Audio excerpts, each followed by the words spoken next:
Hola muchachos, buenos días. ¿Me escuchan? Sí, señor, yo lo escucho. Esperemos que se activen todos el audio.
¿Tenés un audio pendiente con Mayra?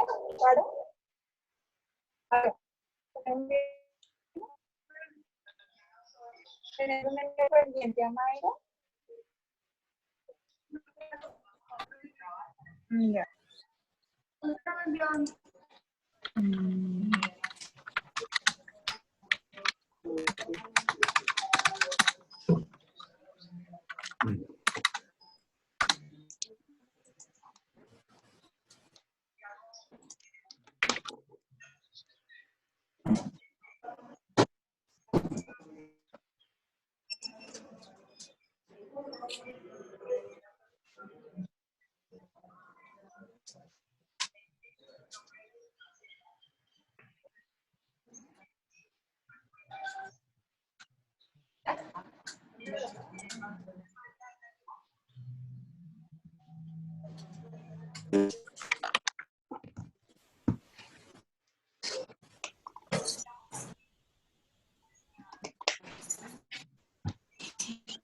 Bueno muchachos, buenos días. Buenos días, profe. Buenos días. ¿Qué hola? ¿Cómo va todo? Buenos Bien, días, aquí profe. enjaulados. Eh, ¿Cómo van los ánimos? Ahí, profe. Aburrida. Con Permiso. con los encierros. No. Bueno, tranquilos muchachos, que nada, esto no sé, esto que es de paciencia y nada, seguir las instrucciones y, bueno, estar en lo posible la mente ocupada haciendo cualquier cosa, ya sea barriendo y trapeando, no importa, pero estar la mente ocupada. ¿Listo? No, eso es lo que mantengo haciendo, profe. Ah, bueno, está bien. Siempre yo he dicho que las crisis siempre le saca algo bueno. No hay mal que por bien no venga. Siempre ese dicho nunca falla en la vida cotidiana, muchachos. Nada, muchachos, pues, ¿de qué les comento? Pues hoy terminó esta clase que empezamos el día martes y ahora cuando termine la clase, pues escucho algunas dudas, comentarios, sugerencias o aportes que tengan. Y luego de eso, pues les muestro cuál es el taller que ustedes van a realizar y les comento qué puntos yo poco a poco voy dando de pequeños empujoncitos para que ustedes tengan idea cómo se realiza. Entonces, en ese orden que queda, muchachos, voy a silenciar a todos y voy a compartir la pantalla para iniciar la presentación. ¿Correcto? Ok. Voy a silenciar. El sueño.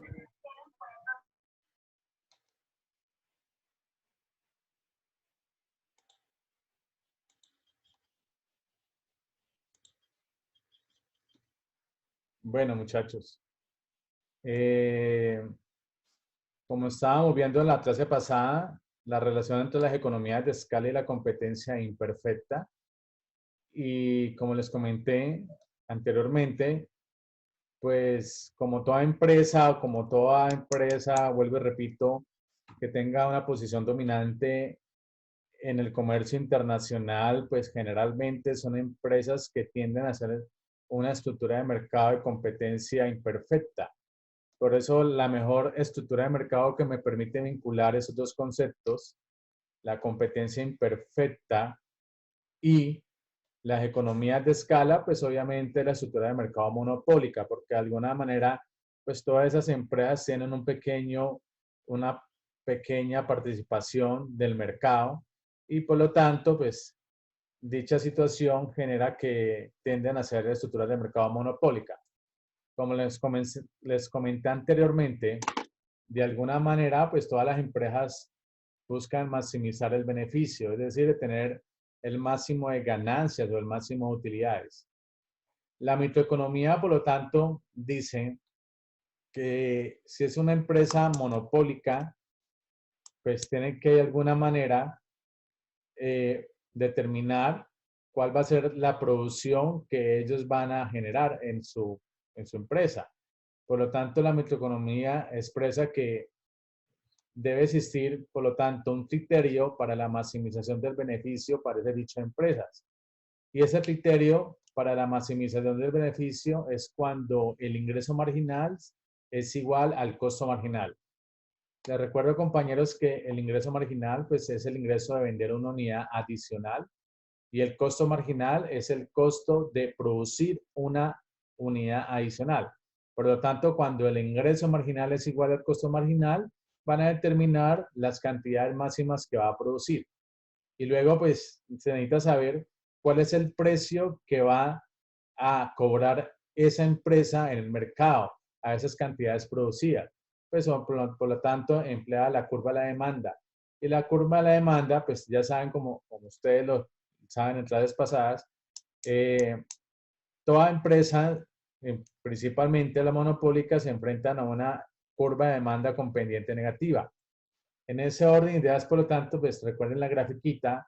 Si yo tengo en esta grafiquita mi curva de costo total medio que siempre tiene forma de U, tengo mi curva de costo marginal que siempre va a ser creciente, es decir, que si aumenta las cantidades producidas de costo 1 a costo 2, el costo marginal siempre va a ser creciente, es decir, el costo de producir una unidad adicional siempre va a ser creciente.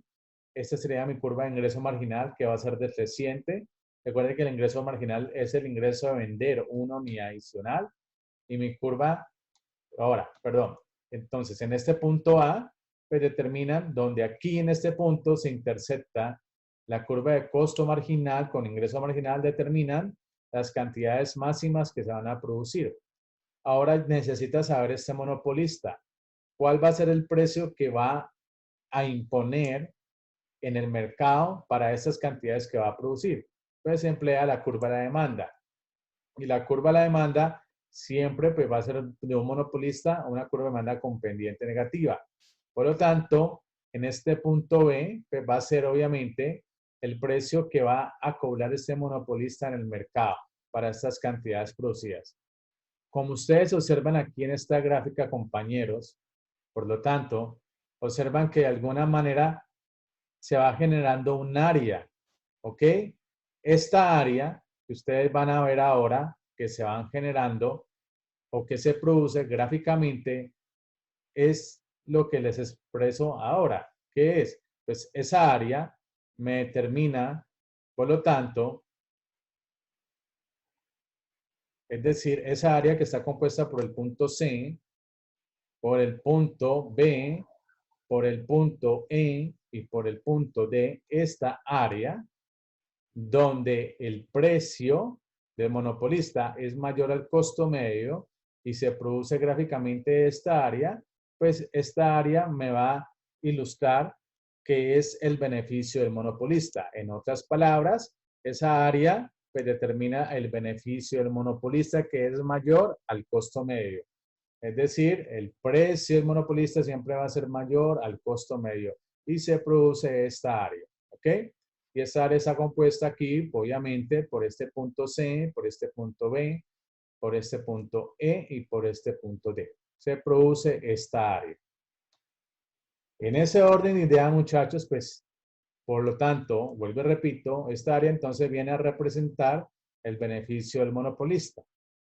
En ese orden de ideas, por lo tanto, como ese monopolista, recuerden que los monopolios tienen unas características muy esenciales. Una que es la única que vende el mercado y la otra que el monopolista se enfrenta a una curva de demanda con pendiente negativa y otra supuesto muy importante de la estructura de mercado monopólica es que no hay sustitutos cercanos. Pues repito, utilizo esta estructura de mercado para poder vincular los dos conceptos. ¿Cuál concepto? El concepto de economía de escala y competencia imperfecta. Por lo tanto, una de las mejores estructuras que me permite vincular esos dos conceptos que me sirve de puente es, por lo tanto, la estructura de mercado monopólica.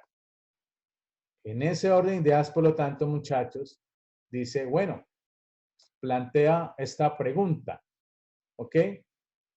De alguna manera, las empresas que tienen una posición dominante en el mercado, como lo hemos viniendo exponiendo en clases anteriores, por ejemplo, las marcas de ropa deportiva, pues en el caso de Adidas, Nike, pues las que son las dos principales, pues se caracteriza porque producen toda esa ropa deportiva de economía de escala. Y obviamente ese tipo de empresas poseen la ventaja comparativa. Y eso implica que para ese tipo de empresas, al poseer ventaja comparativa, deriva que por lo tanto puedan generar economía de escala. En ese orden de ideas, muchachos, pues yo planteo esa pregunta, que cómo se relaciona la economía de escala con la ventaja comparativa para determinar el patrón de comercio. Pues como le expresa la pregunta, tiene que haber alguna relación entre las economías de escala y la ventaja comparativa. Y cuando hay economías de escala y ventaja comparativa y se relacionan, de alguna manera dicha situación va a determinar un patrón de comercio. Para entender el patrón de comercio, en esas otras palabras, es que el comercio se caracteriza principalmente por unos aspectos. ¿Cuáles aspectos? Pues que hay presencia de economías de escala y, por lo tanto, de ventaja comparativa. En ese orden de ideas, pues para poder darle respuesta a esta pregunta que yo estoy planteando o formulando, pues vamos a plantear el siguiente ejemplo. El siguiente ejemplo pone lo siguiente. Leo textualmente, compañeros. Supongamos que nuestro país tiene una relación trabajo-capital global mayor que en el extranjero. Es decir, nuestro país es abundante en capital. Entonces, estamos exponiendo este primer escenario. El primer escenario que estamos exponiendo aquí es que nuestro país, un país X, como ejemplo, es abundante en capital.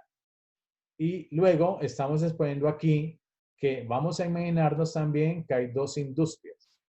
La industria de la tela, que está compuesta por una cantidad de empresas, y la industria de alimentos, que está compuesta por una cantidad de empresas. En ese orden de ideas, vamos a suponer que la tela, para la producción de tela, es intensiva en capital. Por lo tanto, si para la producción de tela, en este ejemplo que estamos planteando, es intensiva en capital, pero por lo tanto vamos a suponer, que nuestro país es abundante en capital. Luego, vamos a suponer o imaginarnos que dicho mercado es una industria de competencia monopolística. ¿Y qué implica que ese mercado es una industria de competencia monopolística? Implica que las empresas producen productos diferenciados. Recuerden que existen estructuras de mercado como la competencia perfecta, el monopolio, los oligopolios y la competencia monopolística. ¿Ok? En ese orden de ideas, por lo tanto, pues uno de los supuestos o características de la competencia monopolística es que cada empresa produce su bien o servicio, tiene una influencia moderada o leve sobre el precio y los productos que ellos producen, valga la redundancia, son diferenciados.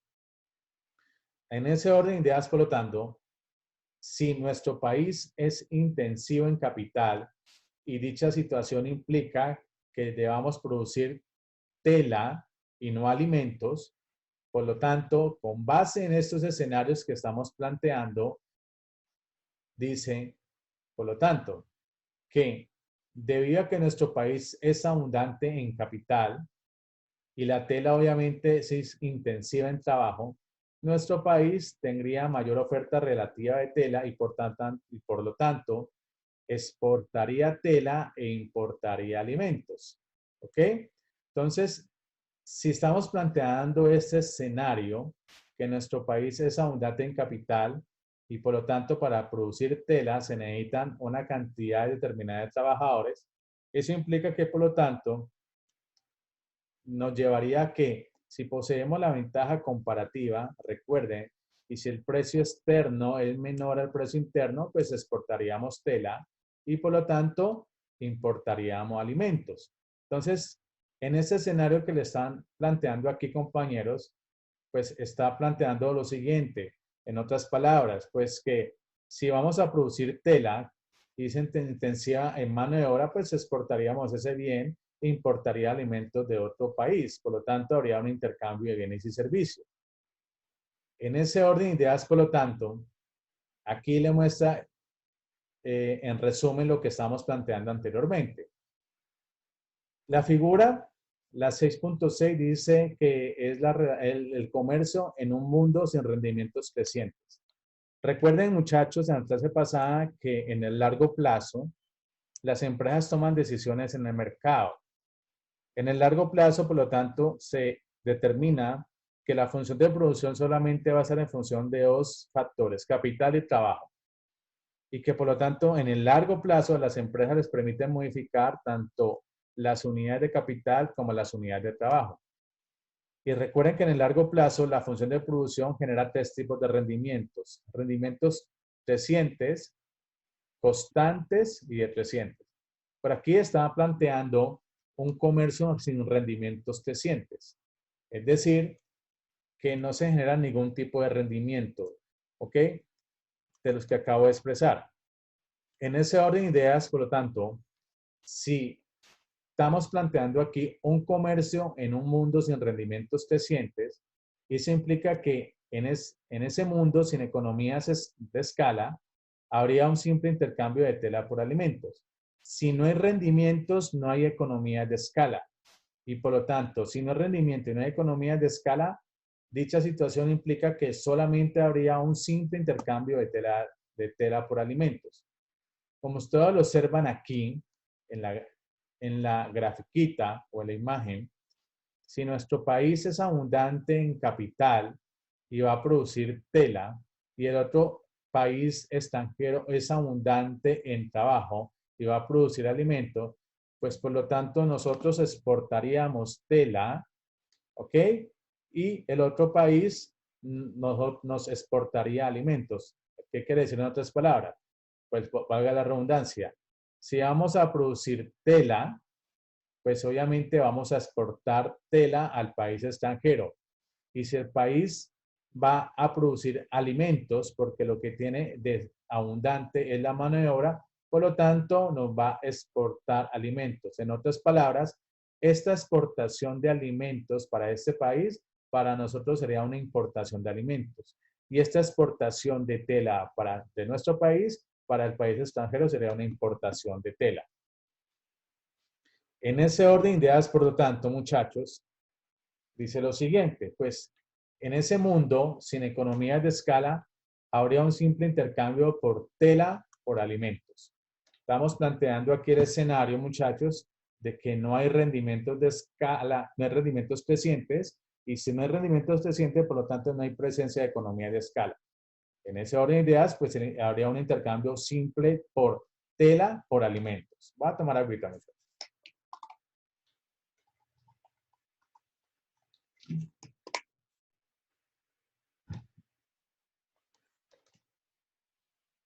Por lo tanto, muchachos, pues, a ver, con base en este ejemplo que estamos planteando, dice lo siguiente, que en un modelo de competencia monopolística consta de dos partes. ¿Cuáles son las dos partes que permiten entender ese modelo de competencia monopolística? ¿Cuál es la primera parte? Pues que el intercambio de tela por tela se denomina comercio intraindustrial. y que el intercambio de tela por alimentos se denomina comercio interindustrial. ¿Qué quiere decir en otras palabras lo que estoy expresando ahí? Estoy expresando lo siguiente, compañeros, que cuando hay intercambio de dos países del mismo bien, se denomina como comercio intraindustrial. Es como si Colombia, que produce café, también importa café. Y a la vez, si Colombia es productor de café, pero también importa café, a eso se le denomina como comercio intraindustrial. Es decir, en otras palabras, el comercio intraindustrial se caracteriza por el intercambio del mismo bien. Luego, el intercambio de tela por alimentos, que son dos bienes diferentes, se denomina como comercio interindustrial. Por ejemplo, si Colombia produce café y exporta café, y el otro produce tecnología y exporta tecnología, y hay intercambio de café por tecnología, se le conoce como comercio interindustrial. Entonces, poder diferenciar estos dos tipos de comercio, intraindustrial, interindustrial, pues es muy importante, muchachos. Vuelvo y lo repito, perdón. El comercio del mismo bien se le conoce como comercio intraindustrial y el comercio por bienes diferentes, en este caso, como lo está planteando el ejemplo de tela por alimentos, se le conoce con el nombre de comercio interindustrial. ¿Ok?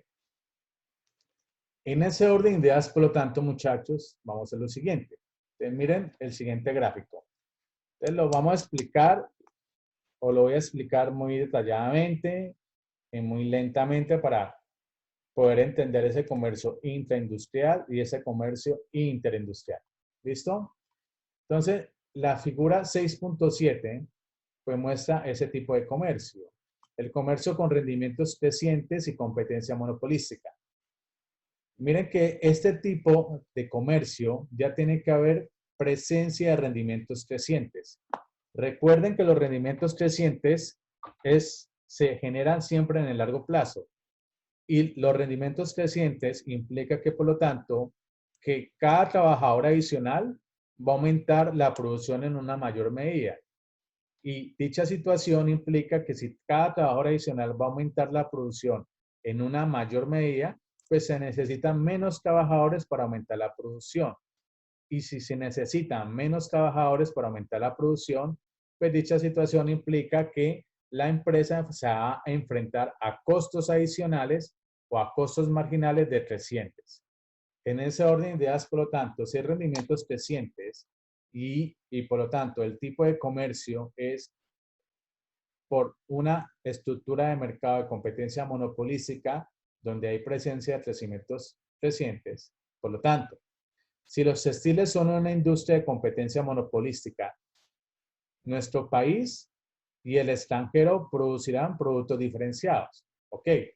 Por tanto, incluso si nuestro país es exportador neto de bienes textiles, importará además de exportar tela, dando origen al comercio intraindustrial, los que lo comenté ahora, anteriormente. Pues cuando hay rendimientos crecientes y competencia monopolística y luego hay intercambio del mismo bien con otro país y ese otro país también hay presencia de rendimientos crecientes y competencia monopolística, se le conoce como comercio intraindustrial. Por lo tanto, en este ejemplo, entonces se observa que nuestro país es abundante en capital y va a producir tela, ¿ok? Por lo tanto, como ustedes lo vieron anteriormente, pues el intercambio de tela por alimentos se le conoce como comercio interindustrial, mientras el comercio intraindustrial sería el intercambio de los mismos bienes. Por lo tanto, en ese orden de ideas, si nuestro país es abundante en capital y va a producir tela, y el extranjero es abundante en trabajo y va a producir alimentos, por lo tanto, el intercambio, muchachos, de telas por alimentos, perdón, ¿ok? Es decir, este intercambio se le conoce como comercio interindustrial. Y luego, si nuestro país va a producir tela y el otro también produce tela, ¿ok? Y hay intercambio del mismo bien, se le conoce como el comercio intraindustrial. Entendiendo esta diferenciación, ¿ok? Voy a poner un momentico pausa para lo siguiente, muchachos. Sí, profe, una Ok, voy a activar los audios, ¿listo? ¿Me, Profe, no entendí. ¿Me escuchan? pregunta. Yo tengo una pregunta, profe. Dale, un momento, vamos en orden, ¿listo? Vamos en orden. Intenten de que en el exterior haya el menor ruido posible, ¿listo? Escucho la primera pregunta. Profe, una pregunta. Frente al comercio interindustrial, o sea, es un comercio, digamos, de una otra forma tradicional, sea cual sea el bien que uno esté produciendo, el hecho de que solamente uno intercambie cualquier bien, ese solamente es interindustrial. Se puede decir que ese interindustrial lo hace cualquier país con otro país. Sí, efectivamente. Y ya el intra solamente es el mismo bien, y ya eso es todo. La diferencia es que en el comercio, el básico, no hay presencia de rendimientos crecientes y mucho menos de competencia monopolística. Mientras El inter. en el interindustrial, que es el comercio de dos bienes diferentes. Y ese tipo de comercio, obviamente, bajo dos condiciones. Primera condición, no hay rendimientos crecientes. Segunda condición, si no hay rendimientos crecientes, no hay presencia de estructura de mercado de competencia monopolística. Con base en esos dos criterios, por lo tanto, el intercambio de dos bienes diferentes pues, se le conoce como comercio interindustrial. Mientras que el comercio interindustrial tiene que producirse dos criterios. Primero, que haya presencia de economías de escala y segundo, que las empresas que van a importar o exportar el mismo bien implica que por lo tanto tiendan a una estructura de mercado de competencia monopolística. A eso se le conoce como comercio intraindustrial. ¿Me hice entender, compañeros? Señor. ¿Alguien tiene una pregunta?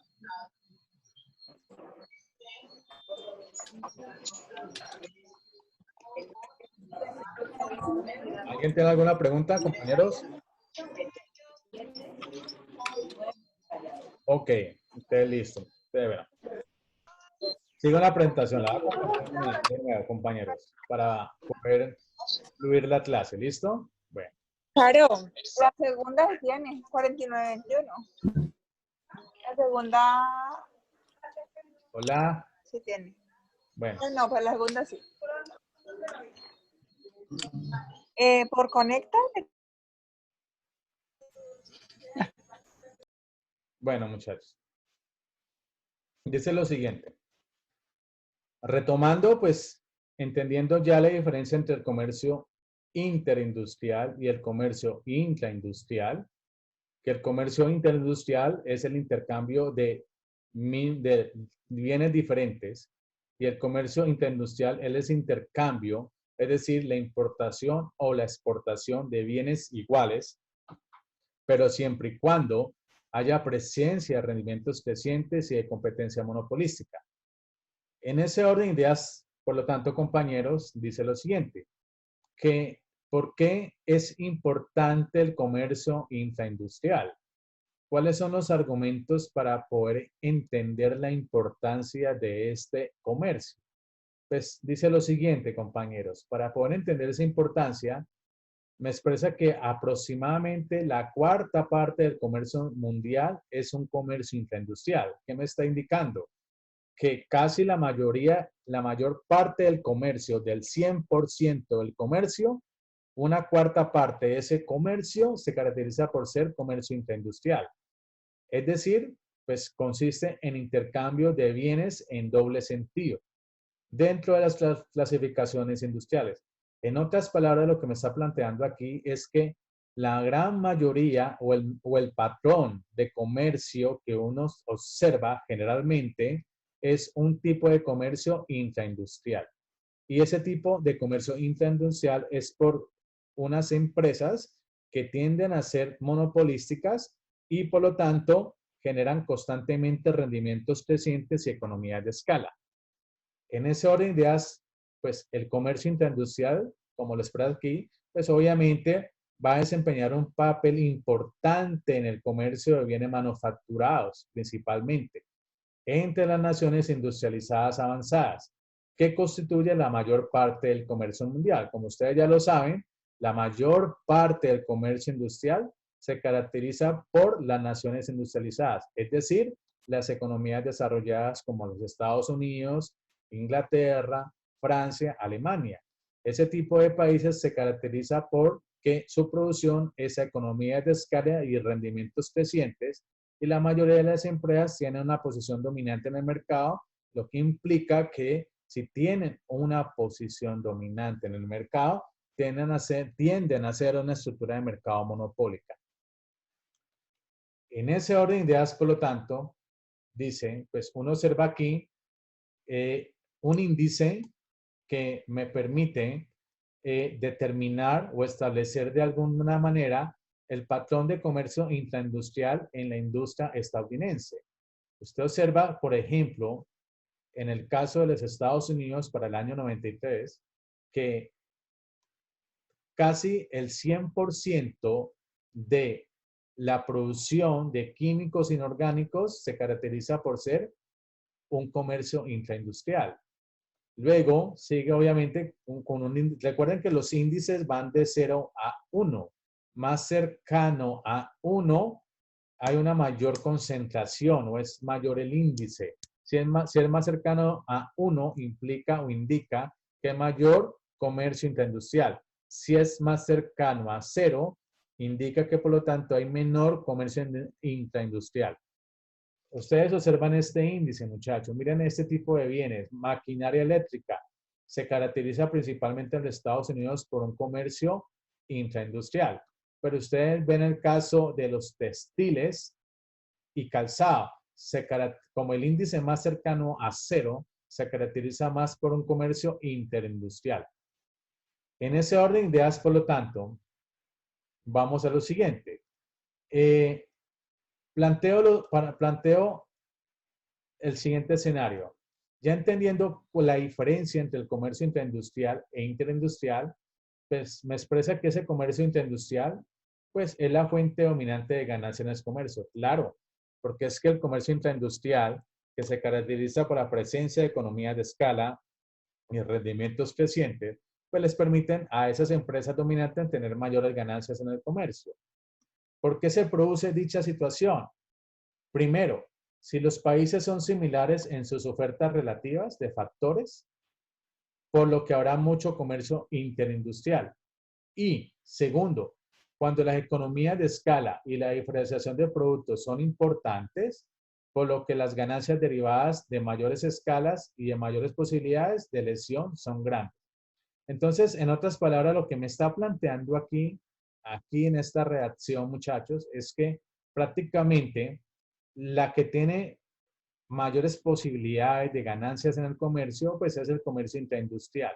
¿Por qué? Porque le permiten a las empresas producir economías de escala y tener una influencia leve o moderada sobre el precio, en comparación al comercio interindustrial. En ese orden de ideas, por lo tanto, entendiendo la diferencia, vuelvo y repito, entre el comercio intraindustrial e interindustrial, pues dice, ¿cuándo es más probable que esto ocurra? ¿Que ocurra qué? Pues comercio intraindustrial. Pues es más probable que ocurra este tipo de comercio cuando el comercio intraindustrial tiende a prevalecer entre países que tienen relaciones capital-trabajo, es decir, que hayan generado niveles de cualificación en su mano de obra. Este es un aspecto también muy importante en el comercio intraindustrial, la cualificación de la mano de obra, porque la cualificación de la mano de obra le permite a las empresas producir los bienes y servicios más eficientes, porque a medida que un país o una economía haya generado mayor cualificación de la mano de obra es más eficiente y por lo tanto, si es más eficiente, los costos adicionales que van a enfrentar las empresas van a ser decrecientes. Luego, que ese comercio intraindustrial, pues por lo tanto será dominante entre países con un nivel de desarrollo económico similar. Vuelvo y repito, ese tipo de comercio intraindustrial prácticamente se observa es en aquellas economías desarrolladas, porque son economías que producen economías de escala y constantemente están generando rendimientos crecientes. En ese orden de ideas, por último, pues me dice que esas ganancias de este comercio serán grandes cuando las economías de escala sean importantes y los productos diferenciados. Entonces, muchachos, en otras palabras, pues la producción de esas ganancias permiten, por lo tanto, tener grandes utilidades siempre y cuando las economías cumplan o generen, mejor en otras palabras, economías de escalas y productos diferenciados. Entonces, miren que este tipo de comercio es el principal comercio que uno observa, obviamente, en la economía internacional. ¿Y qué tipo de economías pueden tener o generar ese tipo de comercio intraindustrial? Las desarrolladas, ¿ya? Las economías emergentes como Chile o Brasil están dando pequeños pasos para generar ese tipo de comercio y Colombia pues aún está en un periodo incipiente. Pero bueno, en ese orden de ideas, por lo tanto, dice lo siguiente. Voy a la siguiente situación. De pronto ustedes ya han escuchado esta palabra en sus cursos de negocios internacionales o en otros cursos que sean muy similares a economía internacional, que es la formación del duping. Dice, ¿qué se entiende por el duping? Entonces, el duping se entiende de la siguiente manera. Dice que por lo general, la práctica de fijar diferentes precios para diferentes consumidores se denomina discriminación de precios. ¿Ok? ¿Qué quiere decir en otras palabras discriminación de precios? Las empresas que tienden a ser de estructuras de mercado monopólicas le permiten tener ganancias o unas mayores ganancias siempre y cuando discriminen precios. ¿Qué quiere decir una discriminación de precios? Es como cuando usted va a cine y dependiendo de la disponibilidad a pagar de cada uno de nosotros, pues por lo tanto, eso implica que usted va a adquirir un mejor servicio porque su disponibilidad a pagar le permite adquirir un mejor servicio. Por lo tanto, accede a una sala de cine con mejores sillas, etcétera. Por lo tanto, aquellos que tienen una menor disponibilidad a pagar, va a acceder al cine, pero a otro servicio mucho menor, ¿ok? Al que la otra persona tiene la mayor disponibilidad a pagar. A ese se le conoce discriminación de precios, es decir, cobrar diferentes precios en función de la disponibilidad a pagar del consumidor. Por como el consumidor, cada consumidor tiene diferente nivel de ingreso, eso implica que cada uno tiene diferente disponibilidad a pagar. Por lo tanto, si hay discriminación de precios, por lo tanto, eso implica que se va a cobrar a cada consumidor un precio diferente, discriminatorio, como lo expresa la palabra, en función de la disponibilidad a pagar de cada uno de nosotros. Entendiendo entonces que se entiende, o valga la redundancia, discriminación de precios, dice que la forma más común de discriminación en el comercio es el duping. Entonces, que el duping me permite la discriminación en el comercio internacional. ¿Qué quiere decir el duping? Pues me dice que el duping es una práctica de precios en la que una empresa fija un precio inferior para los bienes exportados que para los bienes vendidos en el país. Vuelvo y repito, que el dumping es una práctica de precios en la que una empresa fija un precio inferior para los bienes exportados que para los mismos bienes vendidos en el país. En otras palabras, es como decir que el café en Colombia, los productores de café de Colombia cobran el precio del café más barato en el extranjero y es más caro en nuestro país. Eso es lo que te está queriendo decir en otras palabras. Si los productores de café utilizan este tipo de medida o este tipo de estrategia de generar dumping en ese tipo de comercio, pues por lo tanto, dicha situación genera que, como lo expresa, pues el precio del café va a ser más caro para los consumidores aquí en Colombia que para los consumidores en el extranjero. Por lo tanto, esta práctica de comercio internacional de dumping no es legal. Por lo tanto, si no es legal, pues como ustedes ya lo saben, existen muchas instituciones o entidades que constantemente están vigilando para que los países no hagan este tipo de práctica. ¿Por qué? Porque si practican dumping y cobran el café más barato en el extranjero que en nuestro país, pues implica que por lo tanto los consumidores de café, pues genera que no van a poder comprar mayores cantidades de café por consecuencia del aumento del precio. Vuelvo y repito, esto es muy parecido al dumping cuando forman carteles económicos, ¿ok? Como el cartel de los pañales, como el cartel de los cuadernos, como el cartel del papel higiénico, en ese sentido. Entonces, este tipo de práctica es muy similar y no es legal. En ese orden de ideas, por lo tanto, dice lo siguiente, que para producir dumping, tiene que haber dos condiciones, ¿ok? ¿Cuáles son las condiciones para haber práctica de dumping? Primera, la industria debe ser de competencia imperfecta. Es decir, si es de competencia imperfecta es porque la industria tiende a ser una estructura de mercado monopólica, competencia monopolística o oligopólica. Si, por lo tanto, la industria debe ser de competencia imperfecta, por lo que las empresas fijan precios y no aceptan el precio del mercado como dado. Si es de competencia imperfecta, por lo tanto, esa industria le permite tener una influencia leve o moderada sobre el precio. Luego, la segunda condición es que los mercados deben estar segmentados, por lo que los residentes nacionales no pueden comprar fácilmente bienes dedicados a la exportación. Es decir, que si los mercados son segmentados, es decir, implica que de alguna manera las empresas saben exactamente cuál es el nivel de ingresos de cada consumidor, que de alguna manera eso determina la capacidad de compra. Y por lo tanto, la tercera condición es que dadas estas condiciones, es decir, la primera y segunda condición, una empresa monopolística puede considerar beneficioso practicar dumping. Claro, porque le genera beneficios practicar dumping, porque le permite generar mayores ganancias. Por lo tanto, esto no está permitido.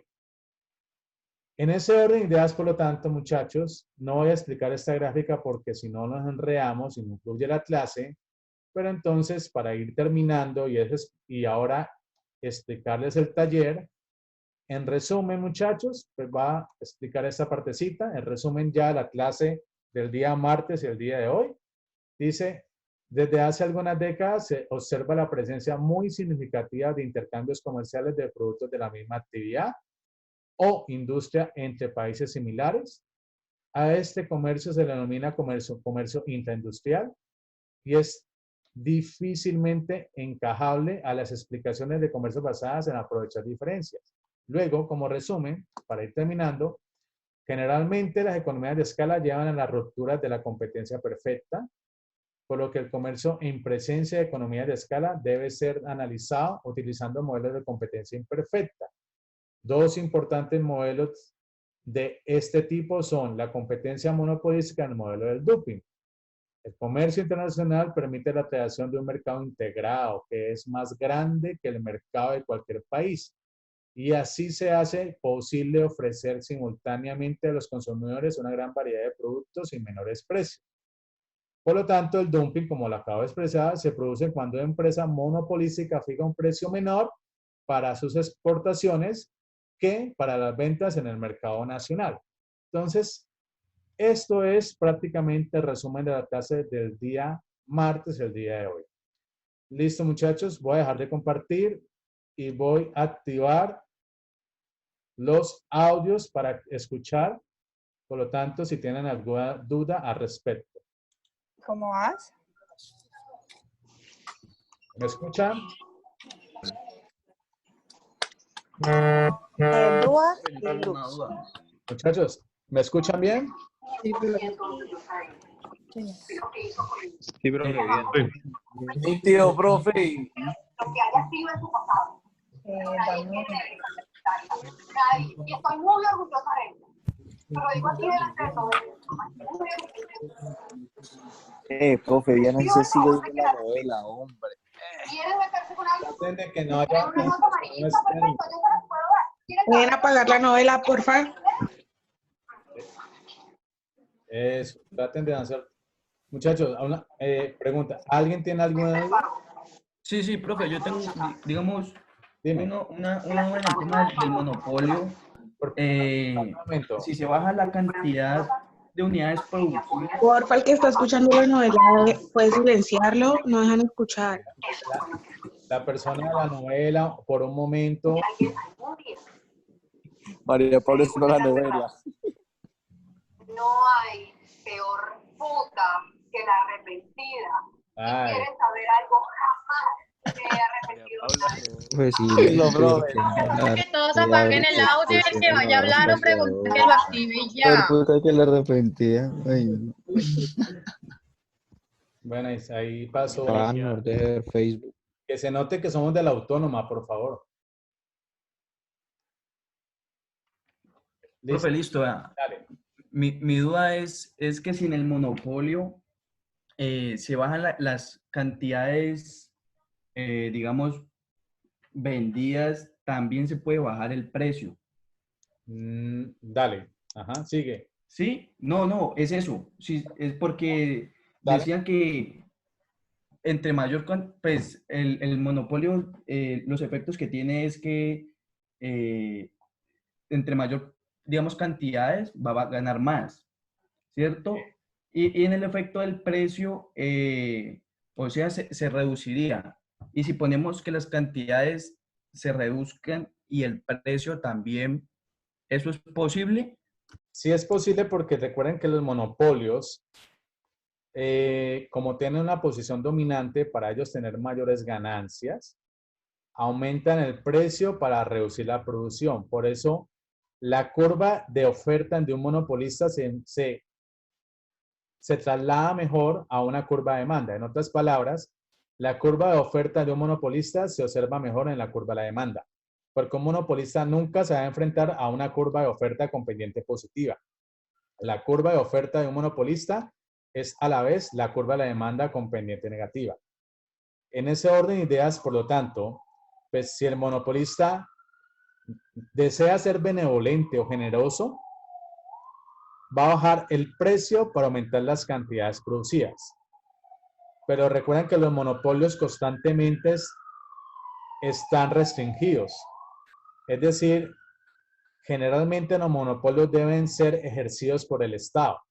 Si son ejercidos por empresas privadas, el monopolio lo que obviamente si quiere tener mayores ganancias, va a incrementar el precio para disminuir las cantidades producidas.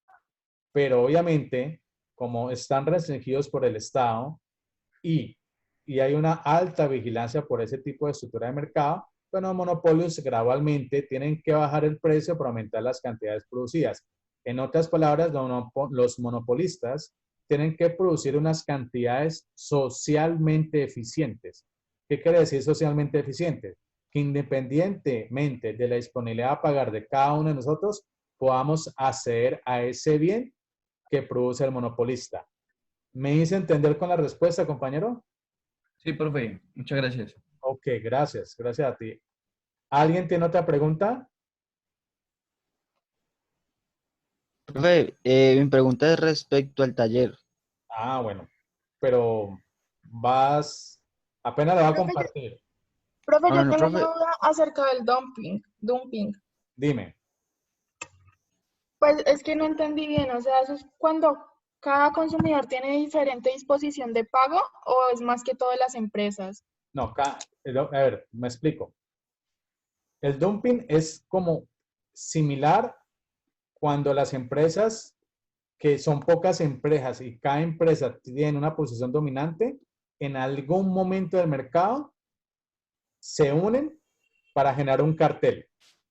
Como tú lo observas por ejemplo, el cartel de los pañales, el cartel del papel higiénico, el cartel de los cuadernos, etcétera. ¿Me hago entender?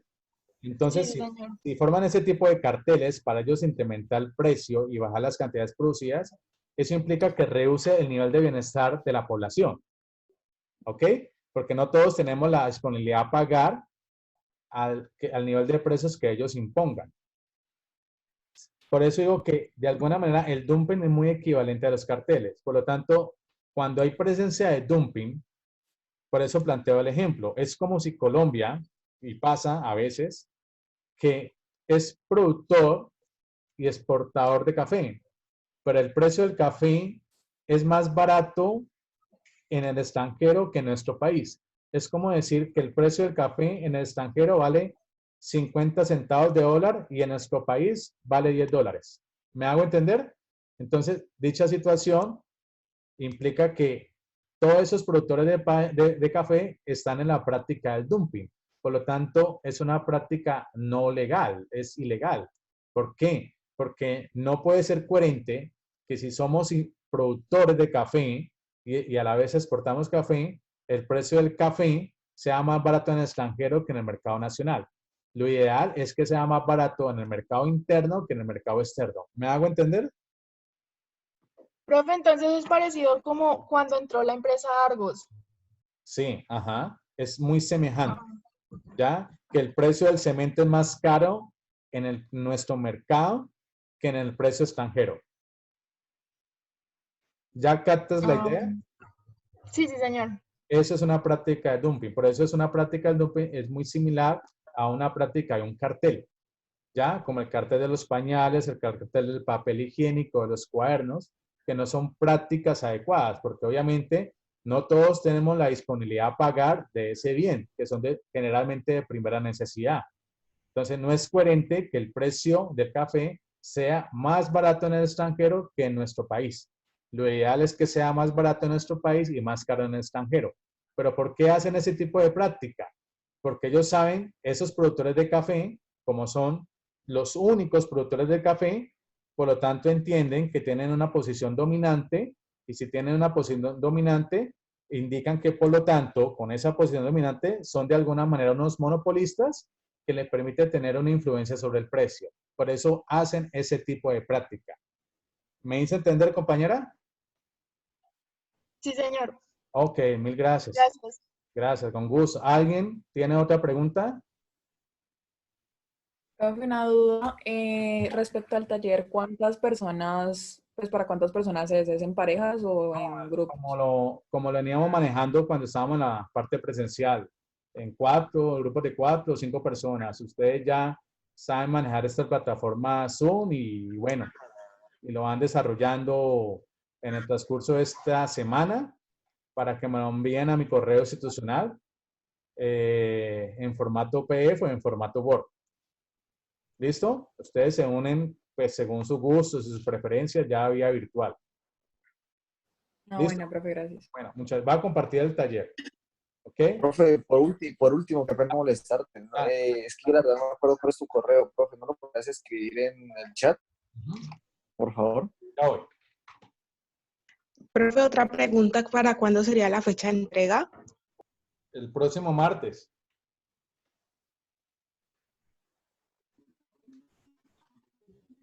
Gracias, profe. Vale. Ahí les acabo de enviar a mi correo institucional. Ahorita por el grupo de WhatsApp también se los envío. ¿Listo? Voy a compartir el taller, muchachos, para que sepamos qué es lo que vamos a realizar.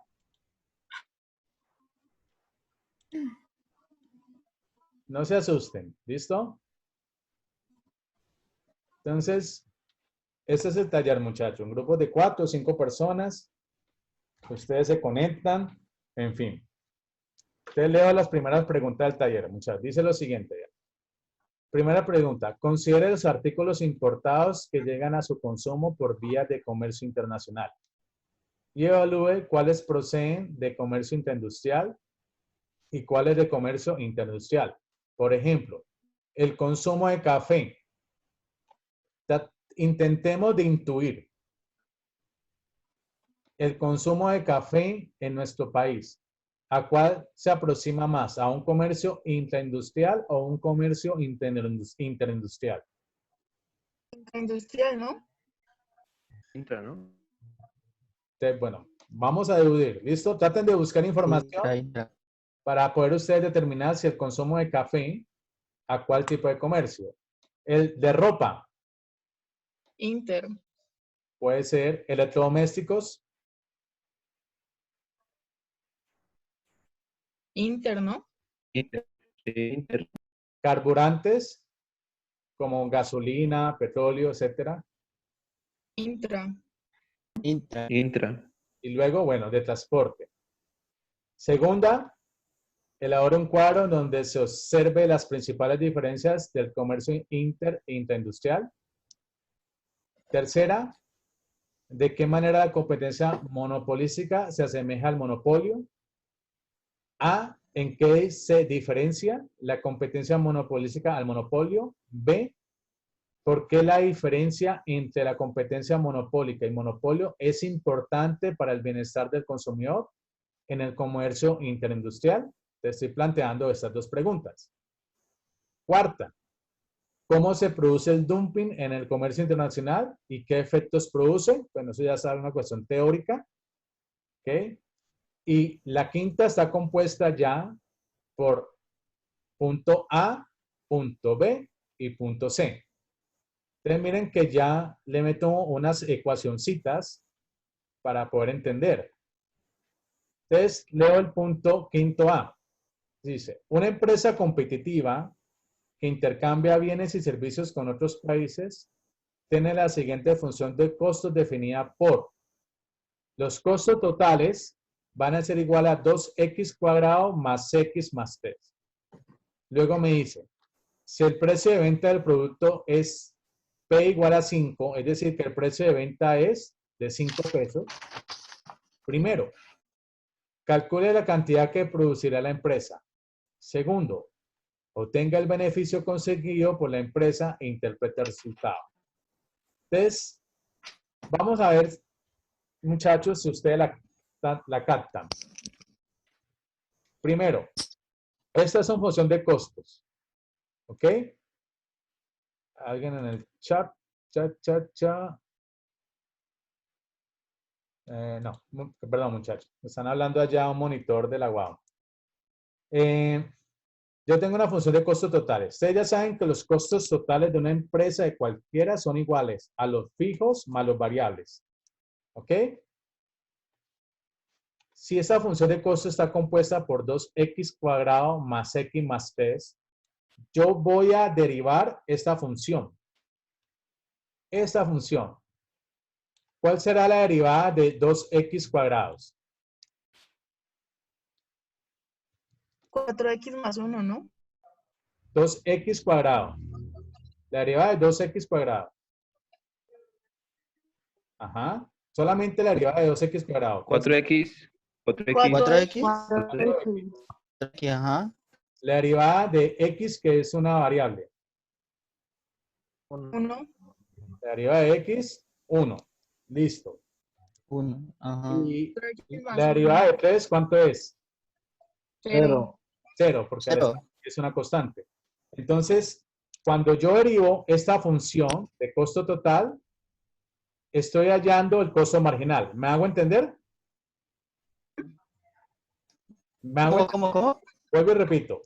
Yo ya derivé esta función. Y esta función es igual a 4x más 1. ¿Ok? Sí. Y si esta función, al derivarla, es 4x más 1, esa derivada de esta función es el costo marginal. Es decir, el costo marginal va a ser igual a 4x más 1. ¿La captaron o no, muchachos? Sí, señor. Sí. Creo que sí. ¿Necesitan que les ponga un tablero? No. Ah, bueno. No, pues. Ok. Entonces, miren, trate de hacer, tengo un papelito en la mano. Entonces, costo marginal igual a 4x más 1.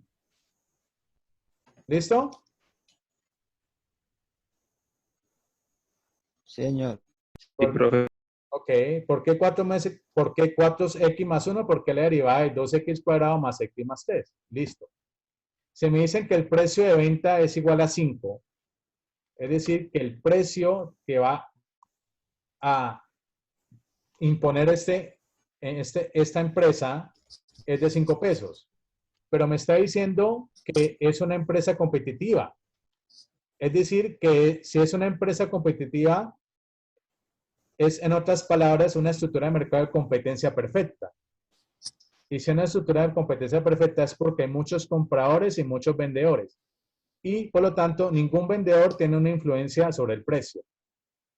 Entonces, yo voy a igualar el precio 5, lo igualo al costo marginal, que es 4X más 1. ¿Me hago entender, muchachos? Iguale. Listo. De que a 5 igual a 4X más 1. X igual a 2, ¿no? Espérate un momento. De que a 5 igual a 4X más 1. Es decir, estoy igualando el precio, que es 5, con la función de costo marginal, 4X más 1. ¿Me hago entender? X a la... Entonces, listo. Entonces yo tengo 5 igual a 4X más 1. Yo ahí, como igualado 5 igual a 4X más 1, tengo que despejar X.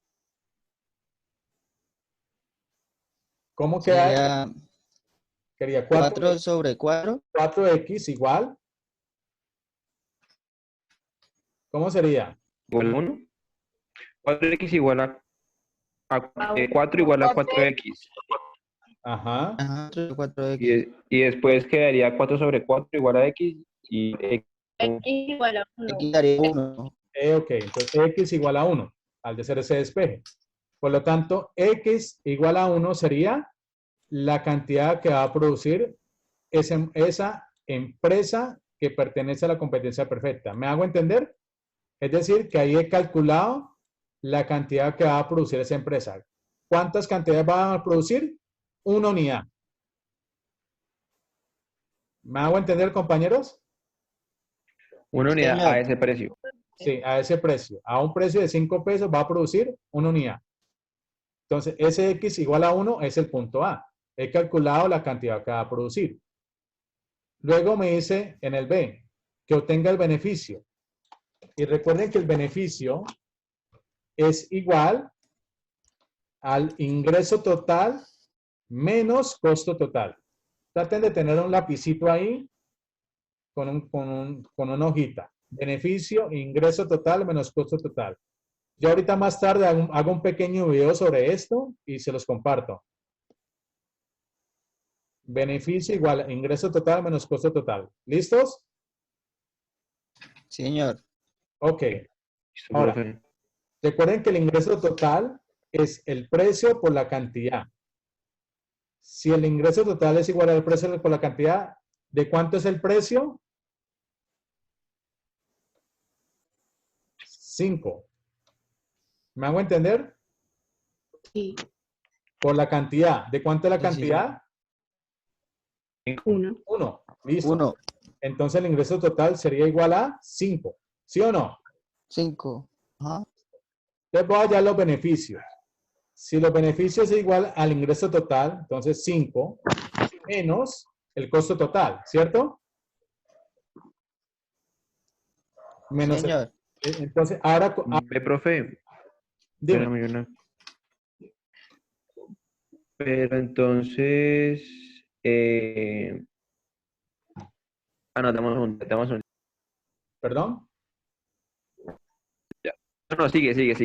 Listo. Entonces, yo ya sé que el ingreso total es de 5 pesos, ¿ok?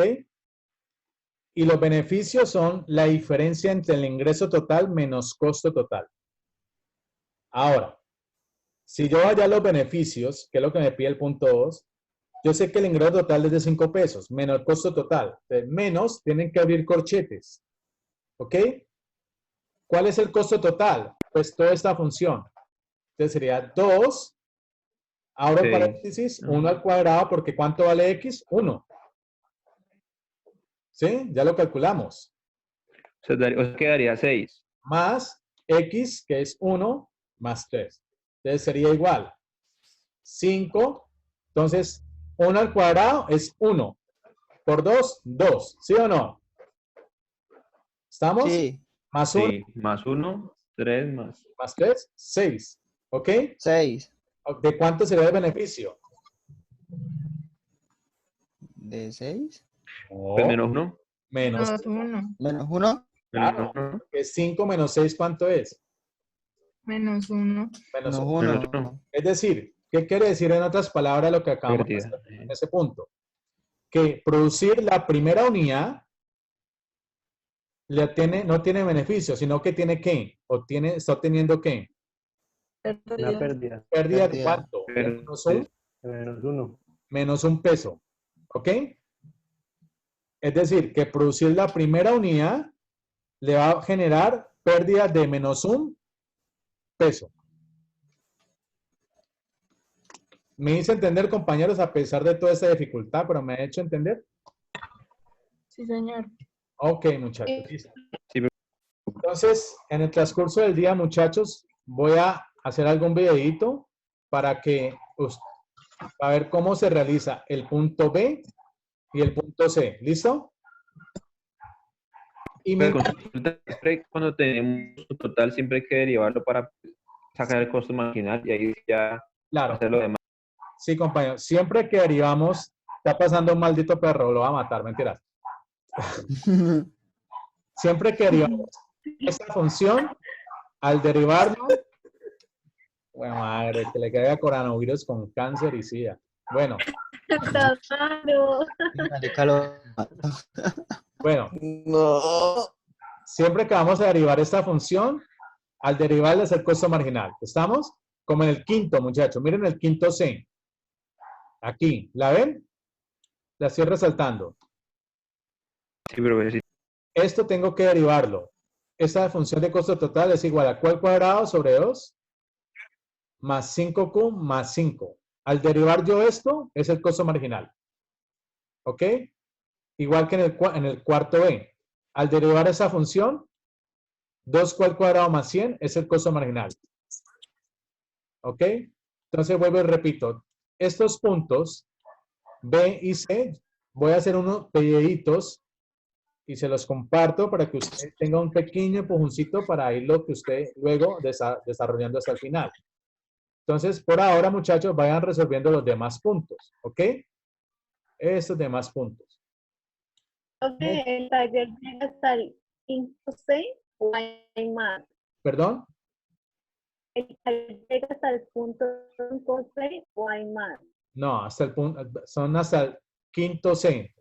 El taller está compuesto por 1, 2, 3, 4, 5, 5, A, B y C. Ok. Profe, ¿y dónde encontramos el taller? ¿Está en la aula virtual? Yo se los envío ahorita, lo voy a montar ahí en Wow Virtual y se lo envío al grupo de WhatsApp también. Listo. Profe, otra pregunta. Por ejemplo, nosotros podemos tomarle foto y organizarlo en un archivo en Word. Sí, claro, claro. O sea, las respuestas. Sí, ustedes organizan al último, me envían el taller en un archivo Word o PDF desarrollando el taller. Por eso, pero ese foto tiene que ser así escrito, así. Muchachos, no pongan, que se note que somos estudiantes de la autónoma, porfa. ¿Listo? Pues es que lo digo porque muchos profesores les han hecho esa facilidad. No, lo que acabo de expresar es porque me están rayando la pantalla. Ah. No somos de Jimmy Carter, nada de esa joda, somos de la autónoma. ¿Ok? Y creo que les dirá. Ok, bueno. Sí, muchachos, ustedes se reúnen, bueno, miren a ver cómo se reúnen. Y... Una pregunta. Dale. ¿Cómo así? ¿Los últimos 2 puntos del taller no se hacen? Sí. Sí, se hacen. Sí, todo. El quinto B y el quinto B y C se realizan. Lo que yo digo es que hago algunos, digamos, en el quinto B.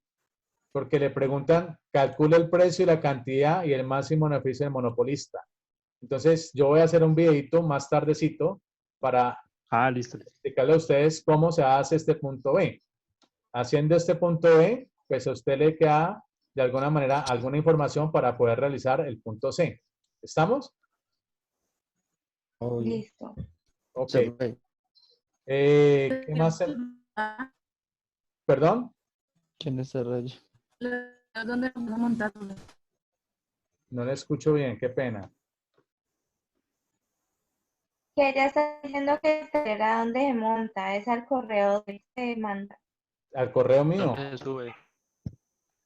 al correo. ¿Listo? Al correo que acabé de compartirle, muchachos. Hola. Listo, profe, está bien. Ok. Ah, ella está diciendo que los videos que se van a grabar, que a dónde los montan. Ah, ya. Yo ya estoy haciendo un canal de YouTube, porque los videos son muy grandes, pues, no permite cargarlo por el WhatsApp enviárselo, entonces me tengo que generar unos canales de YouTube, ahí se los permite, entonces les envío el enlace. Nos suscribimos a tu canal y activamos la campanita. Sí, no es necesario, simplemente se le da el enlace y ya. Bueno. Listo, profe. Un momento, muchachos, un momentico. Es que el profesor de YouTube. Bueno, ya dejé de compartir. Nada, muchachos. Pues ahí poco a poco nos vamos organizando bajo esta incertidumbre, bajo esta calamidad, de urgencia. Pero bueno, nada, muchachos, gracias por venir, por estar aquí. Y nada, juiciosos, buena actitud y buena disponibilidad. Entonces, alguna novedad les estaré comentando obviamente por el grupo de WhatsApp. No siendo más, compañero, pues me voy despidiendo. Un abrazo y muy juicioso. ¿Listo? Profe, ¿quién es Arnulfo? ¿Perdón? ¿Quién es esa persona que es que Arnulfo? Arnulfo Llorea, ¿verdad? ¿Quién es, marica? Yo quiero estar en el grupo con Sebastián. No sé. Es que Bueno, los amo. Ay, no. siempre hay... No se mete. Usted sabe que en esta hay criaturas extrañas, ¿no? Entonces, bueno, démoslo así. Normal. No, pero ¿Listo? ¿qué es esta grosería? No. No, pero bueno, démoslo así. Dejemos a Arnulfo que sea feliz. Listo. Ay, no, Nada, muchachos, quedamos en contacto y así quedamos. ¿Listo? Un abrazo y feliz día. No, profe, todo bien. Feliz año. Chao. Chao. Feliz año. Gracias, chao. Chao.